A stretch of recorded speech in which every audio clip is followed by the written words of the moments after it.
I'm Ann Petrick, Vice President of Research for Vistage. I'm happy to host the latest webinar in our Peak Performer webinar series, which is designed to bring the most trusted experts to the Vistage community, experts who provide exceptional insight and best practices to help you navigate new challenges and possibilities. Specifically, this webinar supports our Transactions Center, which helps Vistage members learn about buying and selling businesses as part of their long-term goals.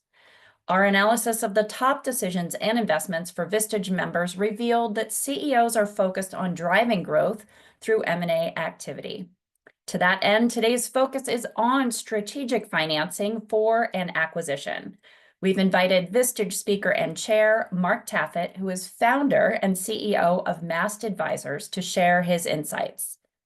Today, he'll talk specifically about company size, helping businesses consider opportunities based on their size and valuation as defined by EBITDA. And after a 30,000-foot overview, we'll focus on the benefits of a strategic acquisition as a tactic to drive inorganic growth, and specifically how to structure and finance this transaction. Welcome, Mark. Over to you. Thank you, and hello to all on the call. I am Mark Taffet. I started Mast Advisors over 20 years ago. I've been an investment banker for 35 years, doing M&A, helping folks like you buy companies and sell companies, and also doing financing. The financing work we do is in conjunction with a partner firm, SPP Capital Partners, and over the last 25 years, SPP has completed nearly 600 transactions, raising over $25 billion of capital. So there is a bit of experience behind what we're going to talk about. Now, the first question we're going to address is, why do you want to grow your company at all? Strategic acquisitions are aimed at growth, and there's a bunch of reasons, but the first one is winning is fun.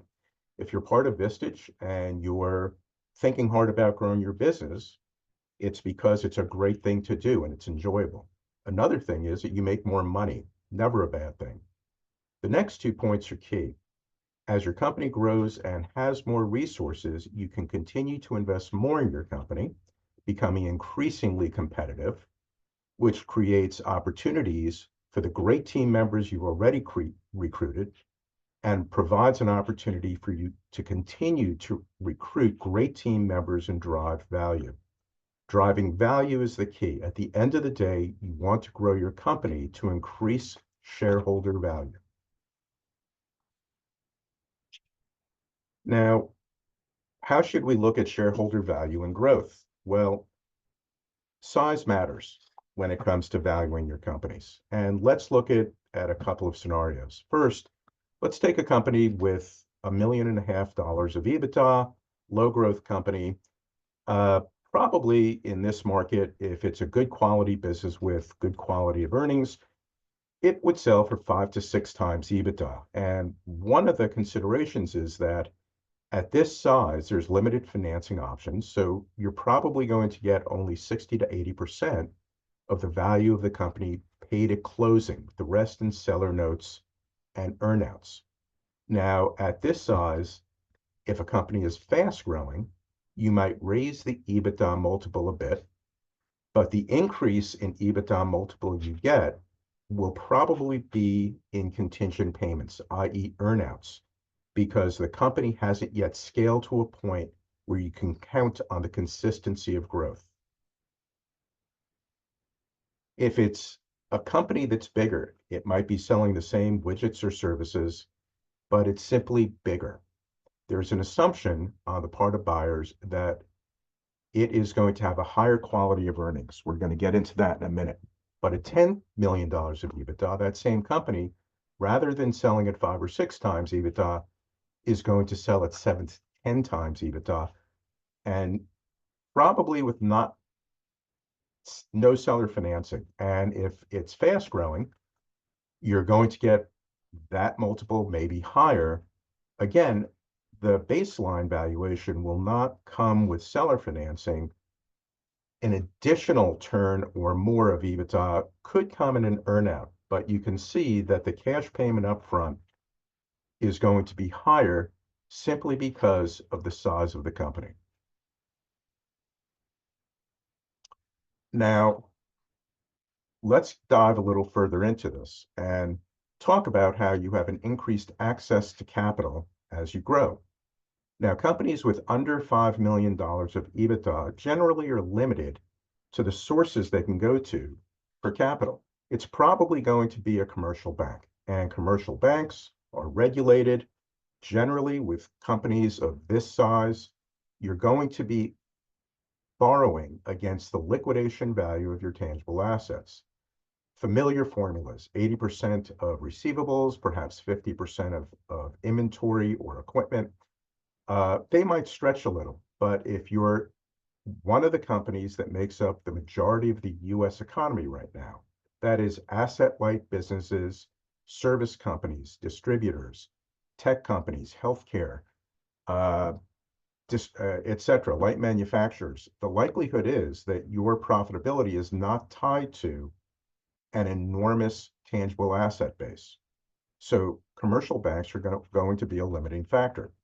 You might go to small private equity funds. Most private equity funds like to write a first check of at least 5 to 10 million. So this might not fit you.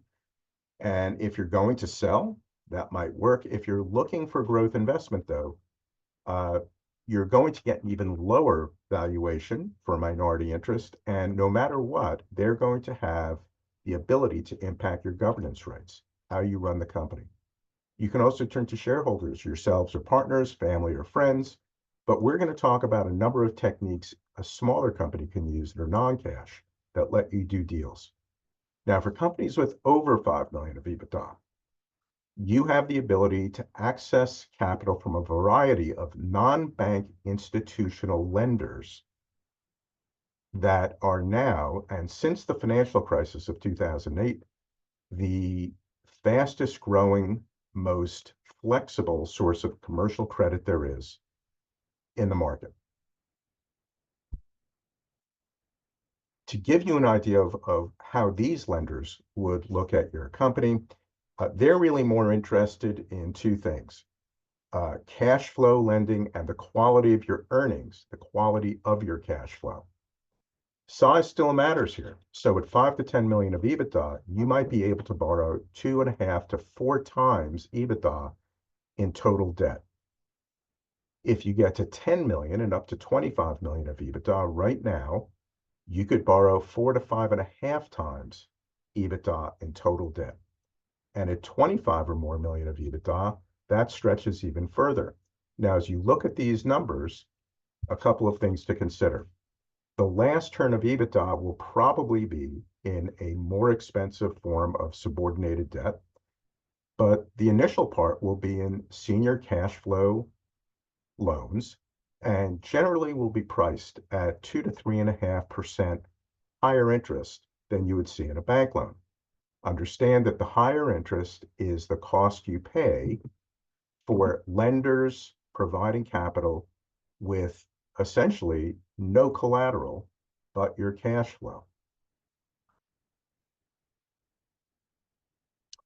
So let's step back a moment and again talk about the premise for doing strategic acquisitions at all. If you don't have context, some of what we're talking about today might seem less desirable than it otherwise might be. So a strategic acquisition starts with a growth plan. This seminar is not about strategic planning, so we're only going to touch on this for a moment. But most strategic plans have clear, simple, concise goals or a goal that you wish to achieve, perhaps over 3 to 5 years. You're going to articulate strategies to achieve your goal, and then you're going to have tactics to implement growth strategies. And there really only are two ways to go: organic growth, a build method, or external growth. You're going to buy it. Now, this isn't an either or scenario. No matter what, if you've got a great company with great products or services, you should always be growing organically. The external growth might be in addition to organic growth. So let's talk about the advantages of organic versus inorganic growth. Organic growth is probably how most of you got to where you are. You're building from within. You're investing in people, property, plant, equipment, marketing, technology, R&D, whatever it might be. Critically, you're comfortable with this. You're comfortable with the people and processes involved in organic growth. Organic growth generally has relatively low entry costs. You'll probably start out with your existing resources. You might add people or tangible assets as you go along, R&D costs, but it's controllable. And you're building on competitive advantages that you already have. You're familiar with them. You understand how your customers or clients will react and how this continues to meet their needs. Now, there are some disadvantages to organic growth. First of all, there are no guarantees of success. If the folks on this call have been in business for a while, no doubt you've started growth initiatives that just didn't work out or didn't get to where you wanted them to go. So you did not gain the competitive advantage that you were seeking, regardless of the amount of effort, capital, or resources you put behind it. Secondly, this tends to be a much slower way to gain the advantages you want. Let's imagine that you see a market opportunity for your company that over time could be 10, 30, $50 million of business for you. Going at it organically will probably require 3 or 6 or 9 months to set up the program. And you might be happy if you get $1 million or $2 million of new business in the first year. And it would be spectacular if you grew 50% annually over the next 2. This could result in year 3, 4, or 5, and you having a $3, $5, $6 million business, which is great. However, if there's an opportunity that's 10 or 20 or $40 million, you really haven't gained the advantage that you could. Because it's slow, the opportunities that you have in the marketplace might in fact change while you're implementing Plan 1.0. Now you can evolve to Plan 2.0, but you never got to the real benefit of 1.0 in the first place.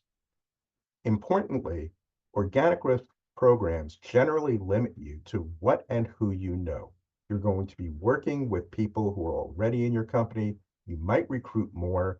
The likelihood of you going into the market and really hiring an A player that's going to be really expensive to kick off a new business line for you, it's possible, but most people I know who run middle market companies don't like to do that. And if you're handing this over to one of your existing people, the likelihood of them going into the market and hiring someone who might be paid as much or more than them is questionable. All of these things lead to a lack of potential to scale. So again, if the market opportunity your company has can be met by organic growth, fantastic. Frequently, you don't get that scale and can't get there fast enough, which leads you to the option of buying rather than building. Now, there are advantages to external growth, acquisitions, mergers, joint ventures, or investments. One of the key advantages is you gain an immediate financial impact. So if you're a $30 million revenue company, and you buy a $10 million revenue company, you immediately become a $40 million revenue company. If you see a $20 million market opportunity in front of you, if you acquire that $10 million company, you're halfway there already. Now, it's not just the financial impact. If you're going to close a transaction with a specific company, hopefully you're also picking up the valuable resources and assets that that company has already proven to have. That might be people, products, services. It might increase your geographic footprint in one fell swoop. It might give you a whole new set of customers. Many things that come along with it that rather than developing over years and years and years, you get immediately. Now, if you're on this call, there could be some disadvantages for you to approach this. The most important one is that this might all be unfamiliar to you. You don't know where the risks are. You don't know how to make it work great. And Lack of familiarity can breed fear and uncertainty, hesitation. Get that completely. This will take a larger upfront investment. You may be uncomfortable with putting money out into the market. Now, one of the things we're going to get into is I would posit for you that acquiring an established business that has an established track record is, in fact, a lower risk strategy than organic growth only. In addition, doing strategic acquisitions and financing them will take new and different skills. Now, you can contract for a lot of those skills. I'm an investment banker. I've worked with hundreds of clients doing acquisitions, and hopefully I know what I'm doing. You will enlist accountants and lawyers and consultants to help you with these deals. The one thing you cannot contract out is the commercial knowledge and sense to know which companies to buy and how to integrate them and run them once you've bought them.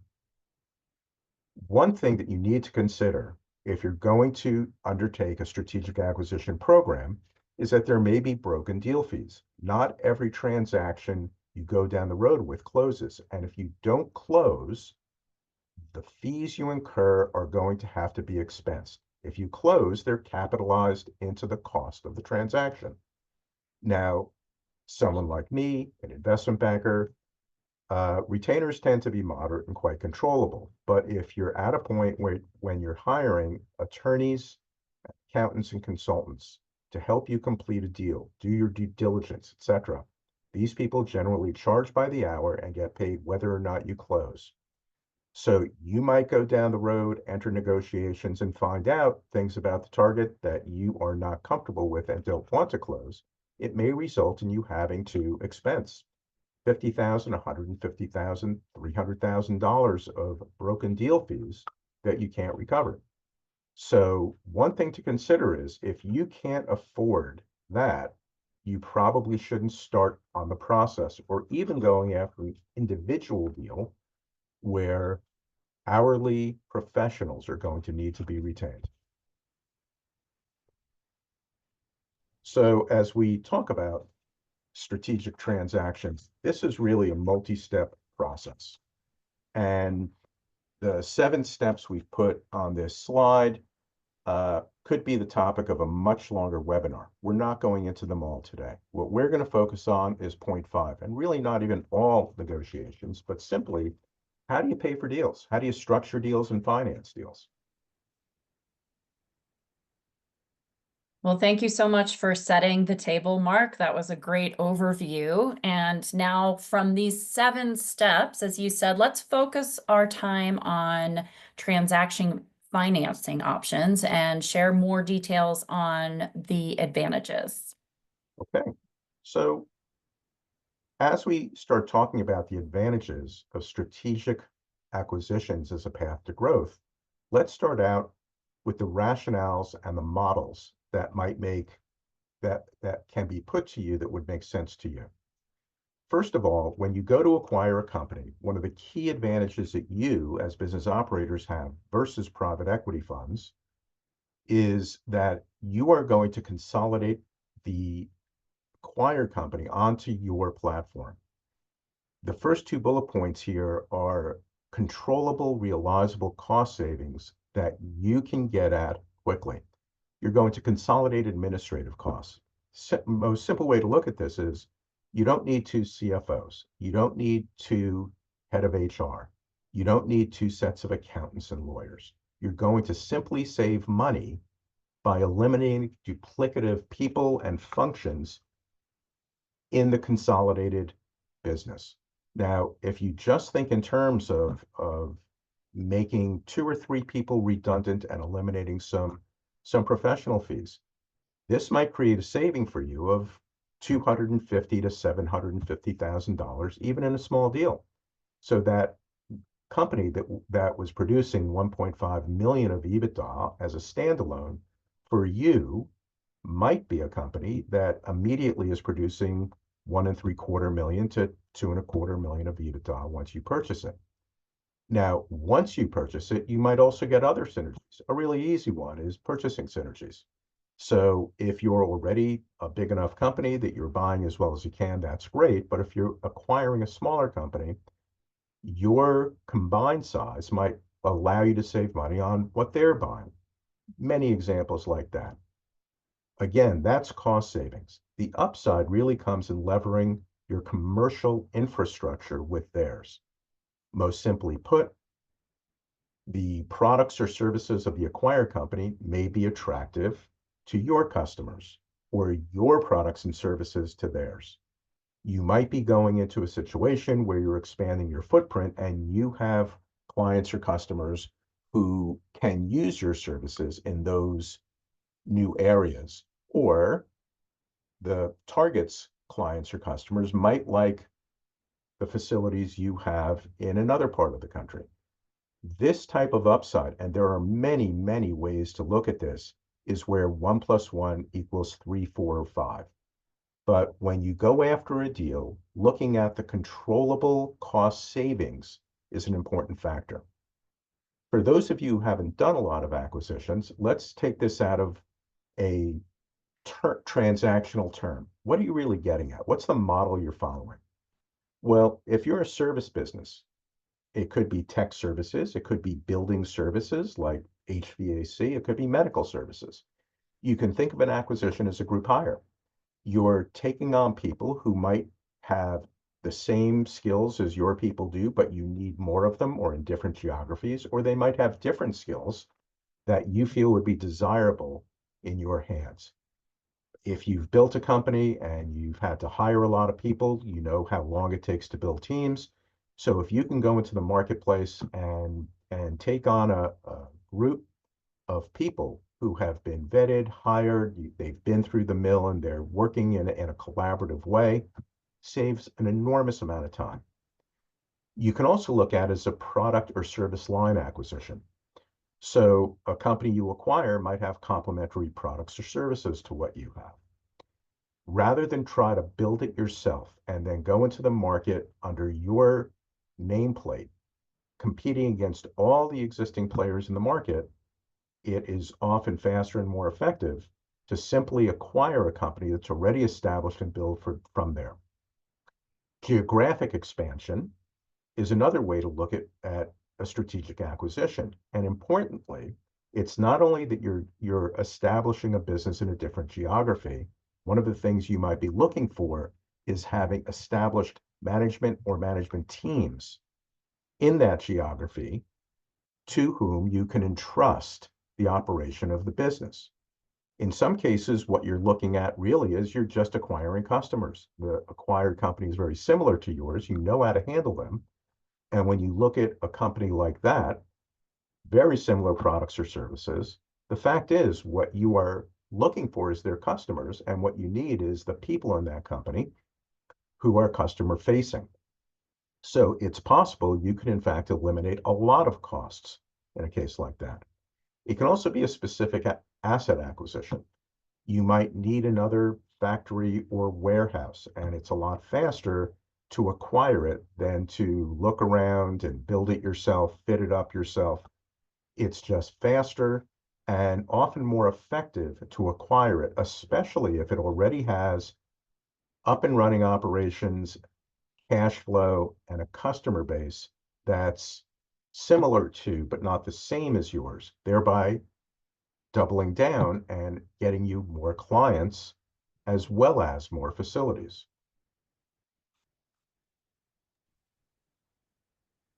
What? So, Mark, there's a lot of benefits there to accelerate growth that you just shared. Can we just discuss some of the structure and financing available? Sure. And let's break this into two categories. One is non-cash structures and methodologies, and the second will be using cash. Now, non-cash structures are a must-have for those of you on the call who are smaller companies who might have limited access to capital. I'm not suggesting it means you should go after acquisitions, but your size should not necessarily cause you to not think of doing strategic acquisitions as a path to growth. And we'll talk about that. Non-cash transaction methodologies can also be used in larger transactions, especially as risk-sharing mechanisms. The board. So here are a few methodologies for paying for a deal without putting cash on the barrelhead. Most of you know what seller notes are, earnouts. It could be the assumption of certain liabilities. You could give the seller's employment contracts. Retention of assets can be a critical aspect of a deal. And the simplest way to look at this is if you're looking at acquiring a company and you don't have all the cash you need, but one of the things you're taking on is property that you will lease that's owned by the seller. You can arrange a lease that allows the seller to gain financial advantage and perhaps for some length of time, um, essentially using the lease as a form of deeply subordinated debt. The last point there, using the shares of your company as currency to affect a merger can be very, very effective. Now, this gets a little complicated because once you use your shares, what you're saying is you're taking on partners, and partners have governance rights. So let's not focus on that one because discussing the impact of uh, a lot of people on this call of taking on partners that you don't know that well might not be the favorite thing you do. So it might be good to use this as a uh, set of examples for how these techniques can be used to give you context. So one example I'll give you is assumption of debt. And many times this occurs when you have a company that might be commercially sound. It might have people, operations, products that you would find extremely valuable. But for whatever reason, the seller has gotten a little ahead of themselves on their balance sheet. They've taken on a little too much debt. Well, it's possible to do a deal where essentially what you're going to do is what's probably going to be an asset purchase and assume certain liabilities, often ones that are personally guaranteed, to get the seller out from under it. I'm working with a client right now where this is the case. It's building services. The seller built their business out very aggressively. They assumed there was going to be continued growth. That didn't happen. They have debt on their books.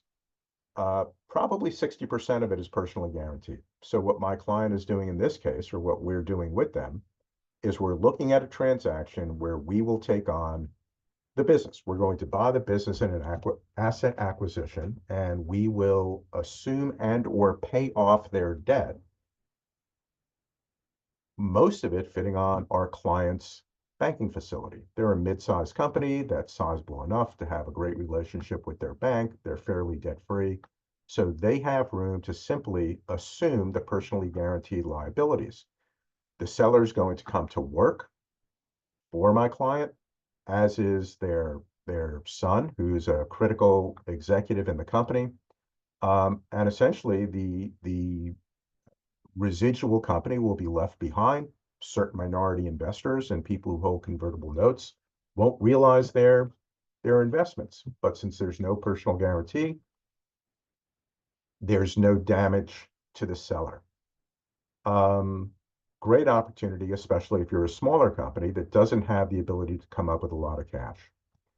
Let's discuss an example with employment contracts. Now, I had a client who had a medical practice, about 100 doctors. So it was already sizable. And if you go back 25 years, uh, they had the foresight to understand that they needed an administrative and technology function that allowed them to operate efficiently, electronic medical records, but also to interface with the payers, insurance companies, Medicare, Medicaid, etc. And so they built it. And in fact, this is the early days of technology. They overbuilt it and they realized that they had more capacity on the administrative and technology side than 100 doctors needed. So they went on a program to acquire other medical practices. And an example might be a 3-doctor practice, great docs, 4 million of revenue. They were each making 400,000 a year. So they had 30+% of revenue going to their pockets and about 2.8 million in overhead costs. From my client's perspective, they were able to look at the 2.8 million as being eliminated completely and put onto their platform at a cost of about $800,000. Now, in addition, since they were bigger, they're able to negotiate higher reimbursement rates with the insurance companies. So the way they would bring those doctors in was to pay no money up front, but just say, instead of you making $400,000, you'll each make $650,000 salaries and more if you produce more. In addition, you have absolutely no administrative or executive duties. Just practice medicine. So your life is going to be better. And if you want, you can invest as partners. You don't have to, but you can. So who would turn down an opportunity to add more than 50% of their earnings, cut their work week by a third, get rid of all the administrative hassles of running a small medical practice? So they were successful in doing this. And they did this again and again and again. It took them a long time, but over about 20 years, they grew from 100 doctors to 1,000 doctors and were able to sell that practice for just under $2 billion. So they started out as a relatively small practice, small buyer. They didn't have that much access to capital. They were able to add people through employment contracts. As they got bigger, they just kept doing it with bigger practices, and it worked. It worked pretty darn well. Now, earnouts is another way to look at it, and the example I give here is a client of mine, 2 partners, about 25 years ago. They started a tech services business. They just thought technology was going to boom, and I guess they were right. They built their business selling technology products, software, and implementing it. And they grew to $5 or $6 million to a point where they weren't always in the weeds. They weren't always doing the projects. They saw that there were many people out there who were practitioners. They would take on a project, do it themselves with 3 or 4 employees, and then go on to the next one. They saw that they could acquire those companies with literally no money down or a little bit of money down based on an earnout. So over 2 to 4 years, let's say the company they were acquiring had $250,000 of EBITDA, they would say, we're going to pay you $750,000 or $1 million for your company, but they would do that out of the cash flow that that company was already generating. And since they too could eliminate virtually all other costs, they were able to pay the sellers what they wanted over time and keep them around. Now, that group too had success doing that. And 40 deals later, by the way, 5 or 10 of those deals didn't work out, but they kept at it. They grew the company to well over 100 million and were able to sell it for about $250 million. Now, what this shows you is that as small groups in all 3 of these techniques, they were able to go into the market and acquire other companies, grow faster, and have great value accretion. As they got bigger, they continued to use those techniques. And as they developed the capacity to also use capital, they were able to grow even faster. So let's now talk about what you can do if you actually have access to capital. So as indicated, if you have more than $5 million of EBITDA, you can start to approach the broader private capital market. Now, if you really want to learn a lot about this, just Google private credit markets, and you will get more information than you need. But this is not some informal thing when you're borrowing from a fellow that you know. These are institutional lenders. These are institutional sources of capital. who understand what they're doing. They're very sophisticated. There are thousands and thousands of these kind of groups. So the difference between these kind of groups and commercial banks is essentially that these groups are not regulated by the Federal Reserve. They also don't have the ability to borrow at the Fed window. Commercial banks are regulated. These groups can do different things because they're not regulated. They can lend against cash flow. They can provide subordinated debt. So if your bank gives you 80% against your receivables, what happens to the other 20%? That's called on second lien debt. They could provide mezzanine debt, which is really high risk debt. There's nothing behind it, and you'll pay a higher interest rate to afford them return on the risk they're taking. You can look at structured debt or equity. What we mean here is you might take on debt that has an equity component to it.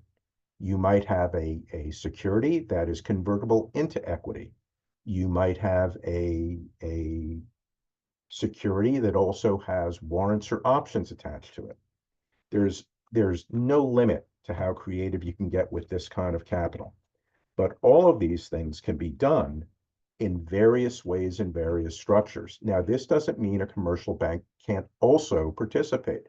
In many structures we've done, there's a commercial bank that might provide ABLs, asset-backed loans, a revolver, and certainly they need to provide you with the custodial banking services needed.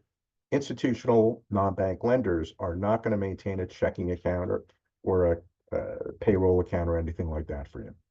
Okay. Now, as we talk about these types of lenders and how you use them in a strategic acquisition, a really important thing to remember is you're not just financing your company, you're financing the combined entity. This is important as you get into debt ratios. It's also really important if you're a company that has grown, but you're not yet at that $5 million level. But if your EBITDA is $2 or $3 or $4 million, and you're acquiring a company with 3 or 4 or 5 million of EBITDA, the combined company will bring you above the threshold where you can now approach the non-bank institutional credit markets. So let's take some examples here to make this tangible for you. So let's say you're company A and you have $10 million of EBITDA. You can switch that around a little bit, but for this example, 10 million, and you want to buy a competitor that's a high quality competitor and it has 4 million of EBITDA.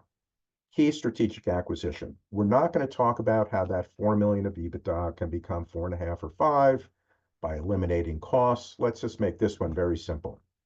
So the target might be for sale, might not be for sale, but you reach an agreement with them where you're willing to pay a full fair price for that company. You'll pay them 7 times EBITDA, $28 million, and they want cash. This is an important strategic acquisition for you. Now, independently, without looking at the target, company A can step into the market and with 10 million of EBITDA, comfortably borrow 3.5 million in senior non-bank financing. Okay, $35 million. And some of you might look at that and say, that doesn't leave a lot of air cover if the deal is going to cost 28. But the combined companies with $14 million of EBITDA and at 3.5 times EBITDA can raise $49 million of financing. That's the capital available to you. Now, what does that really mean to you? Well, importantly, that means a deal where you might not have thought you could achieve it because that $10 million EBITDA company that might have tangible assets of 8 or 10 or 15 million dollars and turn to their commercial bank who told them, we will lend you 7 or 12 or 14 million dollars because you're a great customer, can now get the money to close the deal you can close the deal with 20 million of dry powder under you. So if you think about it, the drawn capital, the 28 you need to close the deal, is only 2 times EBITDA at closing. You still have room for a revolver.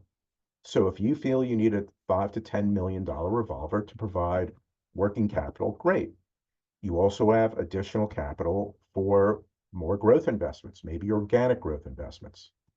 One thing that's often not considered is if you have the capital availability, as would be the case here, you could do the deal and then take a dividend for yourself that's usually very tax advantaged. That is another topic for another day. But please note that if you could do this deal, create commercial advantage for your company and increase its value, while at the same time taking 5 or 10 million off the table and putting it into your pocket, might even be more attractive to you. Thank you so much for sharing those options. And I love that you gave us some case studies. I know that we like to hear case studies, especially for the non-cash and cash options. So now can we delve into some of the risk and reward factors that should be considered by our members? Sure. And some of you might be thinking right now, this fellow Mark is nuts. I am never going to borrow 40, 50 million dollars. It's too risky. Well, let's examine risk for a minute and understand that the way I approach a deal when I'm working with a client that's a middle market company, the first, second, and third things you consider is the downside. Okay.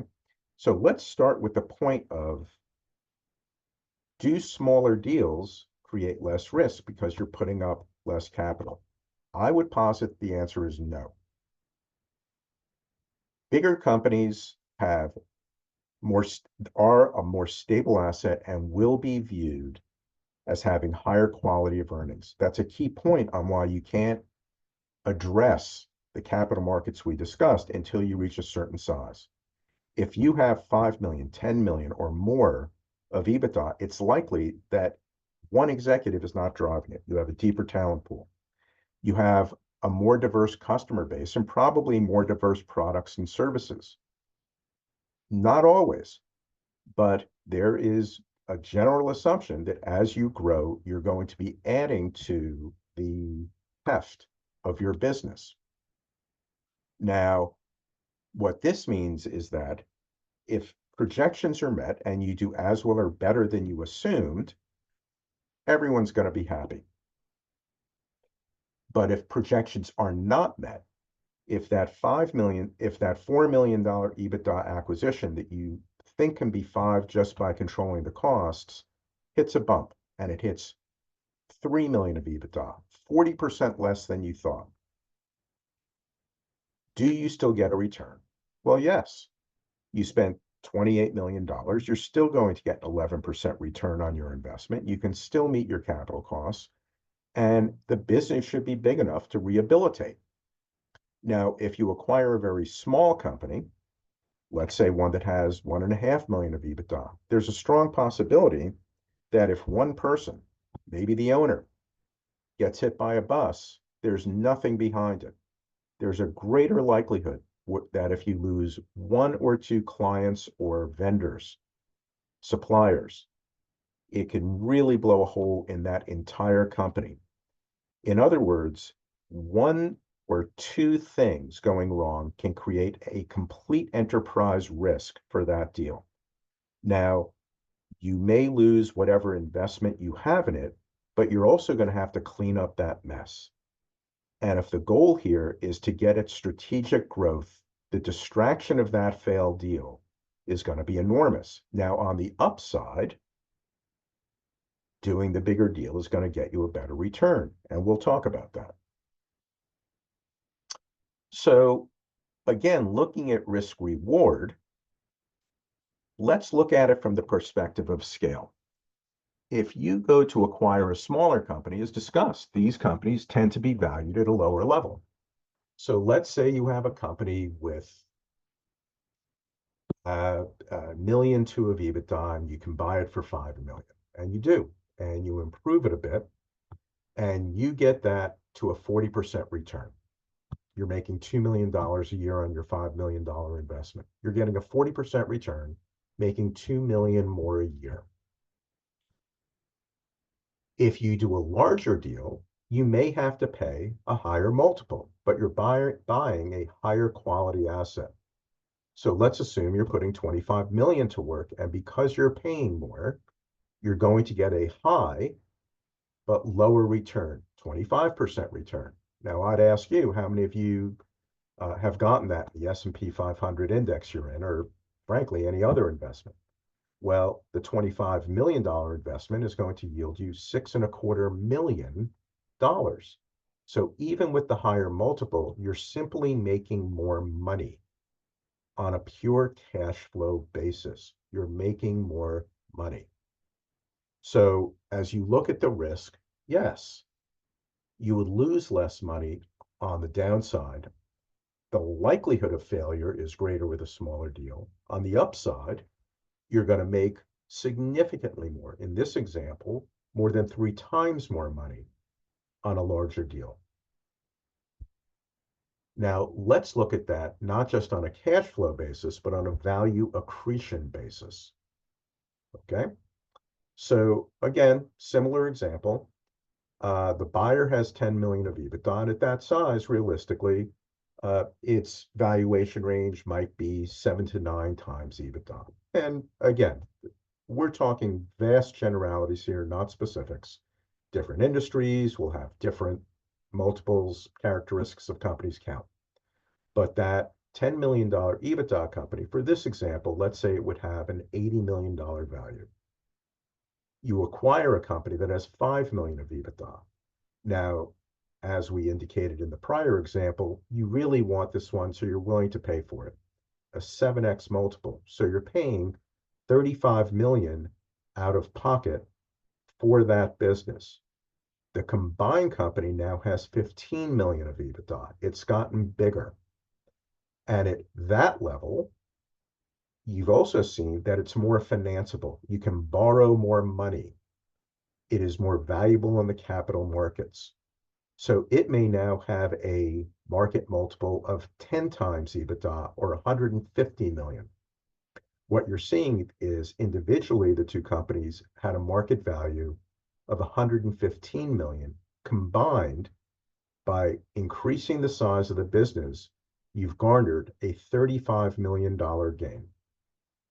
So you spent $35 million to acquire the target, and the value of your company has gone up by 70.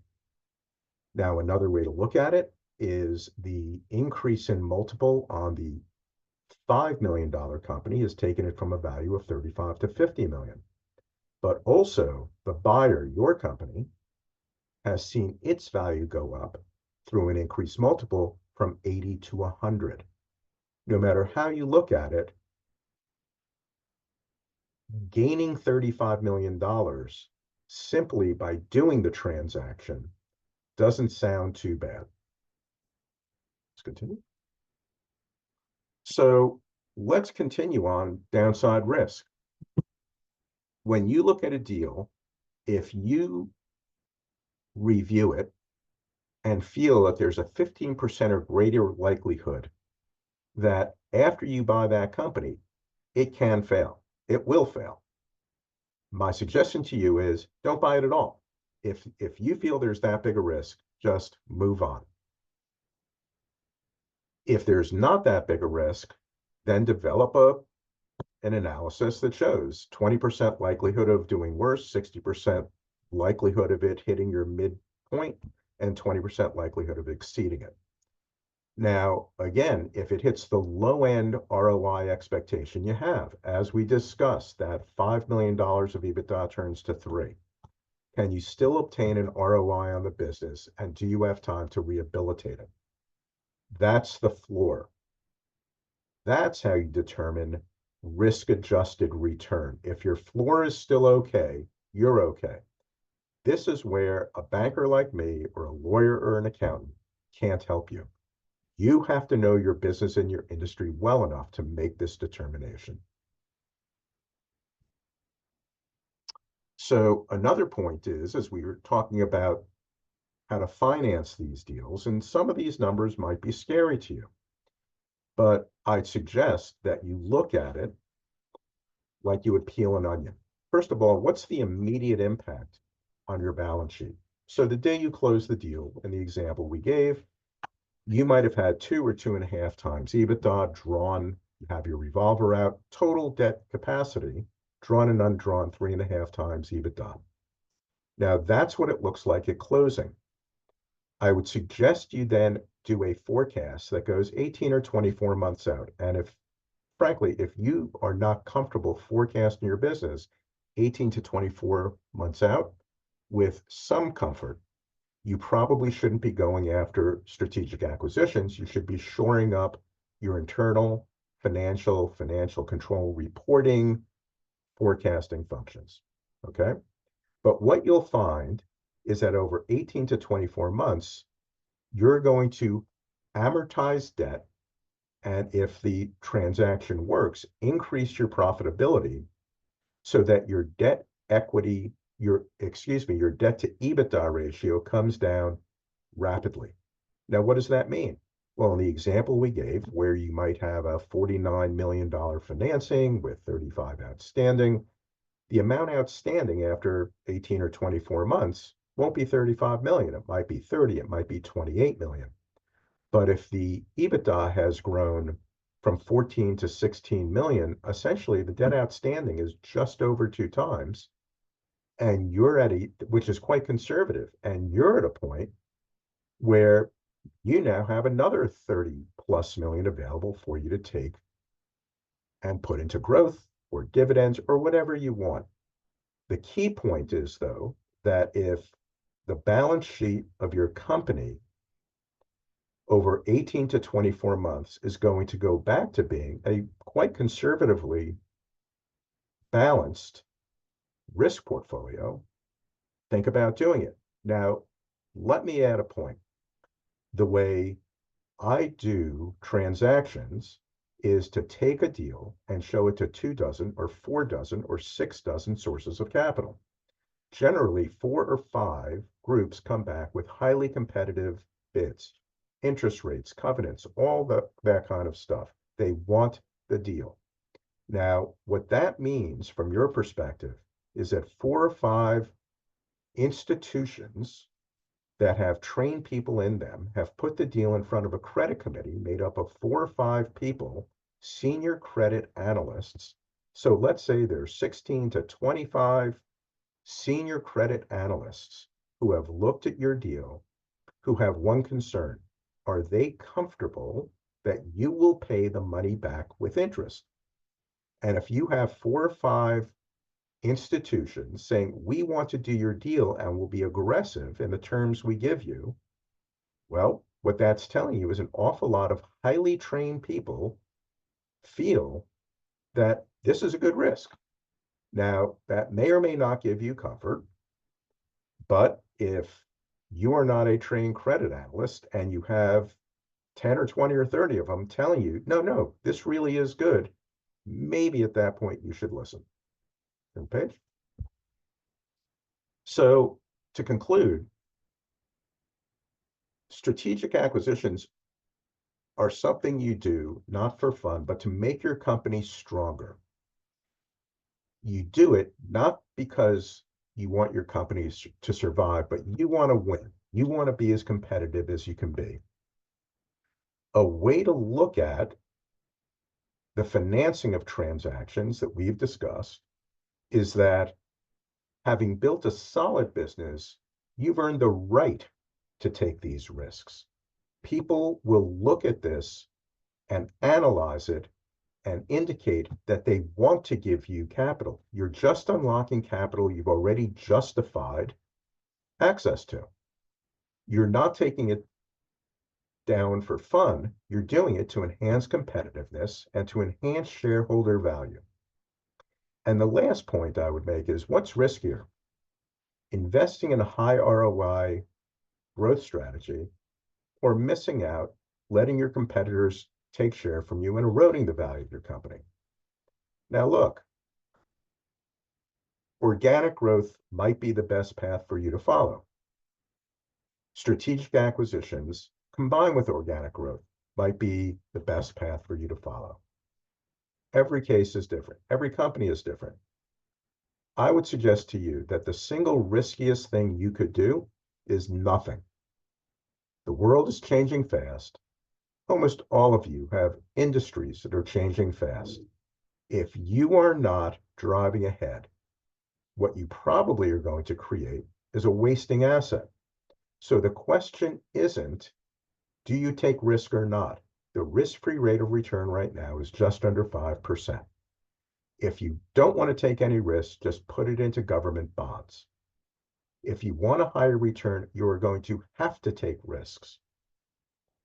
What we've discussed today is how to look at that and determine what risks you're comfortable with, and then putting money behind it so that you can continue to grow and grow the value of your company for all your stakeholders. Thank you for your time. Thank you so much, Mark. We have just a few minutes for questions, and I want to make sure that we get to some that were submitted in advance as well as the live question. And fortunately, they overlap for us. So we're talking about valuations and wanted to get some insights on if valuations are different for different industries, which we know that they are, but specifically healthcare service businesses, how might they be valued differently? So healthcare service businesses, if you've achieved scale, tend to have very high value because it's very hard to get the patient base Mhm. without it. What I would tell you is that the strategic buyers, larger healthcare organizations, hospital groups, et cetera, that can eliminate costs rapidly when they acquire a firm can pay more. If you're working with a private equity firm, they really need the docs. They need you to roll over equity. So what you're going to find is they can give you a very high valuation and it'll look high until you realize that, they're offering you 20 million, but they're only giving you 12 in cash. You have to keep 40% of the deal. Now, private equity groups sometimes do well, sometimes they don't. You may or may not see that 8 million. The 8 million might turn into 30. You don't know. So yeah, it's still an area that has very good valuations if you're in the right sectors of medicine and if you've achieved some scale. Okay. And when you say right sectors, so all healthcare services are not created equal. So is there something different for pediatric versus aging adults? Is that looked at differently, or is it really just the Sure. umbrella of healthcare services? Although one could view it as less valuable, the specialties tend to sell for more. Okay. Orthopedics, oncology, things like that, radiology, general practitioners, they're just not as profitable. Excellent. And I know we're right at time. We do have in our post-event survey the opportunity to check if you're interested in a follow-up session because there's a lot of information and a lot of great conversations. So I want to thank you so much for your time today, Mark. You really set the table really well and gave us a lot of options, the risks and reward factors, and we look forward to working with you on some future insights. So thank you. Thank you for your time. Absolutely. So we will be sending a link to today's recording and the slides within 24 hours. And as I mentioned in your post-event survey, please indicate if you're interested in attending a follow-up session to take a deeper dive into any of these topics. Also, to learn about current market conditions and how that might impact acquisitions, be sure to join us soon for our upcoming webinar on May 9th with William Blair, and they'll be providing a market update. And you can register for this webinar at vistage.com/webinar. That's available now. Vistage.com/webinar. And again, this was part of our Transaction Center, our goal to really bring some insights on buying and selling a business to our Vistage members.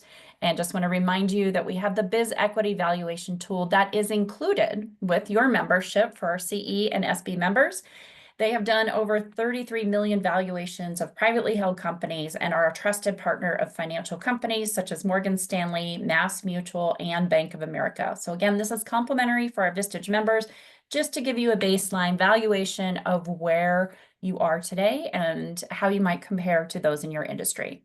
So thank you everyone for your time today. Be safe and be well.